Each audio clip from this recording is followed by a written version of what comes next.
Hi everyone, welcome to another episode of Ask a Property Manager. This is episode number 95 and today is November 3rd, 2021. We're coming to you from Studio 2.0 here at Own Buffalo. I'm Andrew Schultz, Principal Broker of Own Buffalo Inc. And on today's show, we're going to be talking about Zillow leaving the home buying game, a man who had his house stolen from him. We'll answer some questions from housing providers around the country and so much more. Before we jump into that, we are going to plug our social media. New episodes of Ask a Property Manager every Wednesday, 10 a.m. Eastern here on Facebook. You can also catch the replays the same day over on YouTube. Don't forget about our Instagram. We post content there that doesn't make it onto the other two platforms. And last but not least, don't forget about the Rent Prep for Landlords podcast. New episode of the podcast drops tomorrow. This week, we're taking a look at how to prevent lease violations, the current state of the rental housing market, and when to list a tenant-occupied property for rent. So don't miss out on that. New episodes of the Rent Prep for Landlords podcast drop every other Thursday, anywhere podcasts are heard or over at rentprep.com/podcast. We're going to go ahead and jump right into our news of the day here, starting with this article from the New York Times on Zillow. This is actually pretty recent news. Zillow facing big losses, quits flipping houses, and will lay off a quarter of its staff. This is a pretty substantial article coming out from the New York Times here, and this was published yesterday. Zillow, the real estate website known for estimating house values, said on Tuesday that it would exit the business of rapidly buying and selling houses amid heavy losses, and that it planned to let go of about nearly 25% of its employees. The announcement was a major strategic retreat and a black eye for Richard Barton, Zillow's chief executive, who founded the company 16 years ago and has long talked about transitioning Zillow's popular website into a marketplace. Last year, Mr. Barton predicted Zillow Offers, which made instant offers on homes in a practice known as iBuying, could generate $20 billion a year. On Tuesday, Zillow, which said it had 8,000 employees, said that the division had been the source of huge losses and has made the company's overall bottom line unpredictable. Zillow Offers lost more than $420 million in the 3 months ending in September, roughly the same amount of money that the company had earned in total during the prior 12 months. We've determined that unpredictability in forecasting home prices far exceeds what we anticipated, Mr. Barton said in a statement accompanying its quarterly financials. Mr. Barton, speaking on a conference call with analysts on Tuesday afternoon, said that the decision weighed heavily on him. We could blame the current losses on market events, Mr. Barton said, but it would be naive to predict that unpredictable events won't happen in the future. In all, the company lost nearly $330 million in the third quarter, which was far worse than the Wall Street analysts had predicted. The company made a $40 million profit in the same period a year ago. Shares of Zillow have fallen more than 50% from a high of 200 in February, when it was still a darling of investors as the housing market heated up. The stock dropped 11.5% on Tuesday to about $85.50 before it released its financials, and a further 7.5% in after-hours trading. Even so, Zillow shares are worth double what they were at the beginning of the pandemic. 3 years ago, the company announced plans to employ its pricing estimates to buy and sell houses. Now Zillow is sitting on thousands of houses worth less than what the company paid for them. Last month, Zillow announced it would temporarily stop buying new homes. At the time, it blamed a lack of workers to fix up and sell the houses it had bought. But on Tuesday, Mr. Barton said it said using its algorithm to buy and sell houses had not produced predictable profits. It is now looking to offload its remaining 7,000 houses. It appears the company has underestimated the risk of holding houses in between transactions, which was a departure from the low-risk, high-margin ad business. And it tried to quickly ramp up its home flipping business to 5,000 transactions a month, which Mr. Barton set as a goal in a housing market that was already low on inventory and was starting to cool off. Zillow's stumble also raises questions about its core product, which is built around value estimates. Aaron Edelheit, who began buying houses in the wake of the Great Recession, tweeted his thanks to Zillow for paying such an extremely high price for one of his properties this summer. It appeared that they were panic buying. Mr. Edelheit, who is leaving the real estate market to focus on cannabis, told New York Times Deal Book newsletter, "I didn't get it. I should have shorted the stock." So, I mean, this is pretty much... I sit here with a smile on my face, mostly because I'm not a huge fan of Zillow. For people that aren't necessarily on the agent side of the house, Zillow made a move earlier this year to purchase a company called Showing Time, which is how most agents schedule their showings on homes.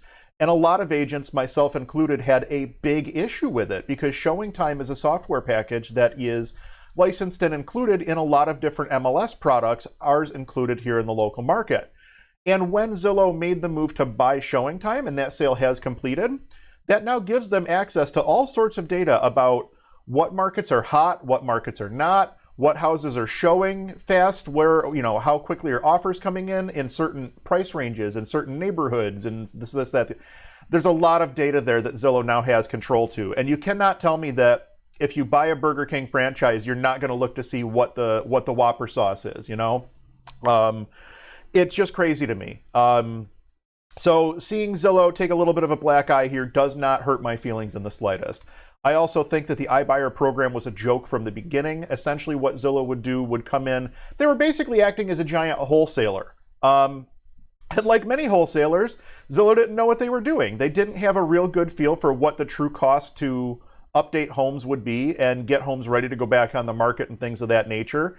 They didn't take into account the fact that labor has gone up, materials have gone up, and it came back to bite them in a big way.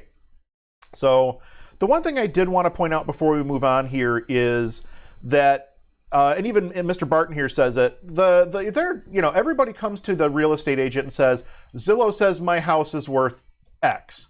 And it's up to the real estate agent to kindly yet correctly steer that person back to a realistic property value. Because the Zillow values, the estimates simply aren't accurate in most instances. Zillow does not take into account a lot of things when they build out their Zestimate profile, and it often is wrong. And now you can see what happens when you use a Zestimate and try to buy thousands of houses. It obviously just doesn't work. So there you have it. Zillow moving out of the home buying game. I am glad to see that it's happening. I'm not sad to see that they take a little bit of a black eye on this one. But really, at the end of the day, it's going to hurt the agents that sit and buy ads from Zillow. Ultimately, those are the agents that are going to be most impacted because the cost of those ads is about to go up. Anyway, moving on to our next article. This one comes to us from all the way across the pond in the UK, from The Independent. A man shocked as the house that he owned for 30 years was sold without his knowledge. We'll scroll down here. A man was shocked to discover the house that he had owned for 30 years had been sold without his knowledge while he was away working. Reverend Mike Hall had been in North Wales when he received a phone call from neighbors in August who told him someone had turned the lights on inside his property in Luton. He drove back early the following morning to find the locks had been changed at his terraced home, which had been completely stripped of all furnishings and a builder working inside. Mr. Hall called the police, but the builder went to fetch the new owner's father, who told him he had bought the house in July. He told BBC Radio 4's You and Yours program, I went to the front door, tried my key in the front door, and it didn't work. A different man opened the door to me. I pushed him to one side and got in the property. I really didn't know what was going on there. The shock of seeing the house completely stripped of all furniture, all furnishings, carpets, curtains, everything was out of the property. Mr. Hall said police initially told him it was a civil matter rather than fraud.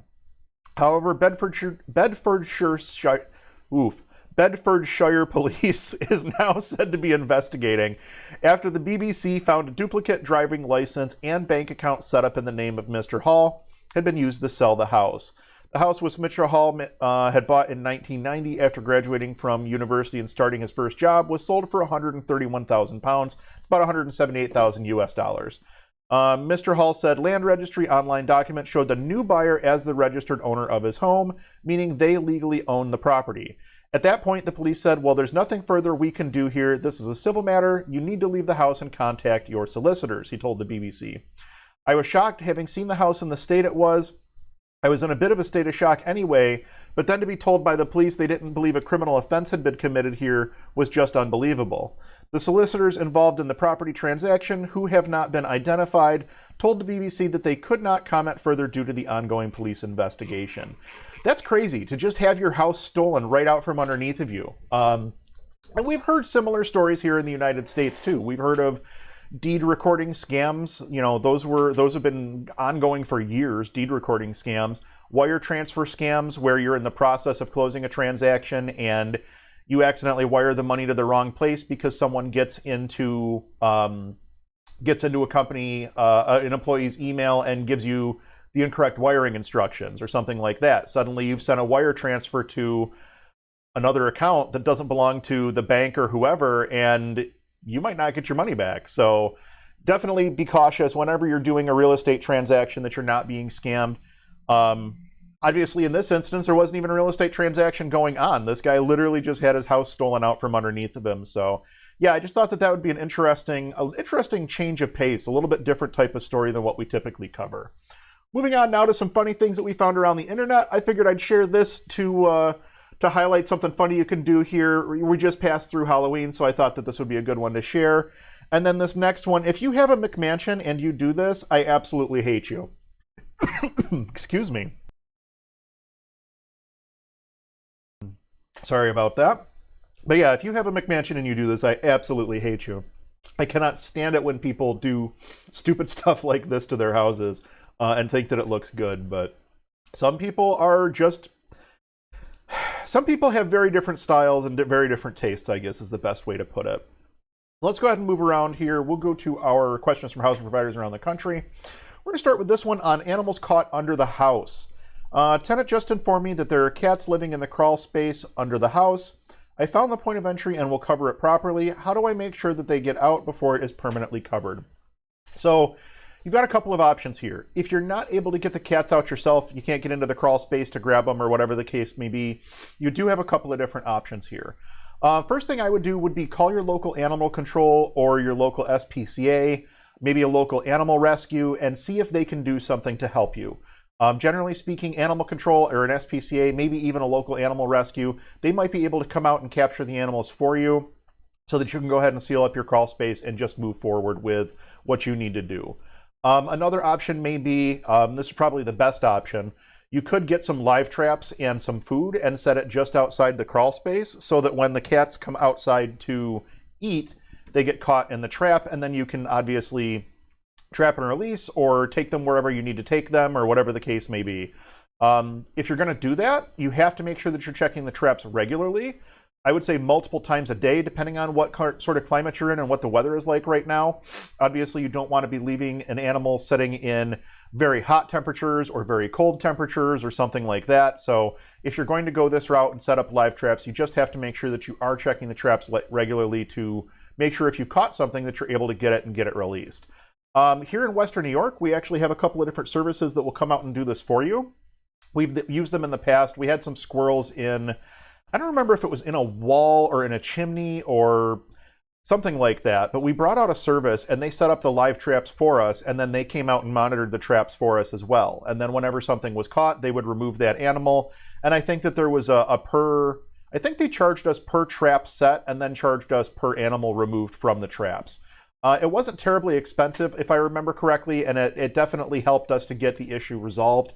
So you might want to just do some Googling and see, if you can't get through to animal control or the SPCA, if those aren't options that are viable for you, you may be able to contact a service that basically goes out and does this sort of thing. One final thing that I happen to just think of, it wasn't even in my notes, a wildlife rescue might be able to help with a situation like this.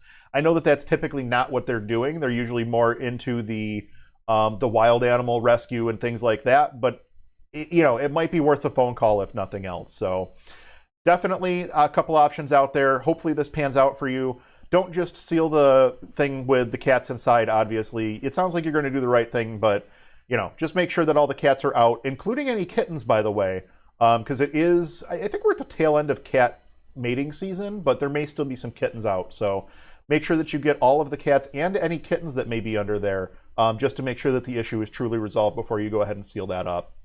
On to our next question on service member tenants, adding them to the lease. So what would you do? We have some young military guys that have been renting our 3-bed, 2-bath house for 2 months at $1,650. They would like to add a third. Would you just allow a sublet so that the 2 on the lease will be the only ones allowed to break the lease if deployed? Or would you add the third person and put him on the lease? Just say no. Increase the rent by $50 for wear and tear. Currently says no subletting or guest longer than 2 weeks. November, December, January are harder to find tenants in our area. So I would screen this person just the same way you would the first 2 people that you put in the apartment, and then I would add that person to the lease. It's a good idea to know who's living in your property, have a credit check and have a background check on them, understand what they make. Obviously, they're in the military, so you have a pretty good understanding of what their job is. But still run your credit and background checks, screen them the same way that you would any other tenant, and then add them to the lease the same way that you would any other tenant. Adding all 3 tenants to the lease will make all 3 of them jointly and severally liable, as long as that's how your lease is written, and that's how your lease should be written.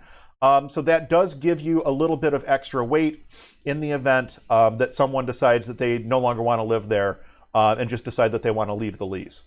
One thing I do want to mention here is the SCRA, the Service Member Civil Relief Act.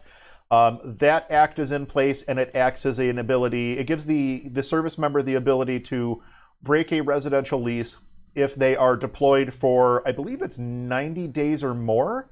They have to have a PCS order for 90 days or more in order to break a residential lease. Anything shorter than 90 days, if it's just like a temporary training or a class or something like that, I'm pretty sure at that point that they have to continue in with their lease. It's only if they're getting like permanently reassigned for longer than 90 days that they have that ability. And double check that too. Either speak to an attorney or do some research online before you take my word for it.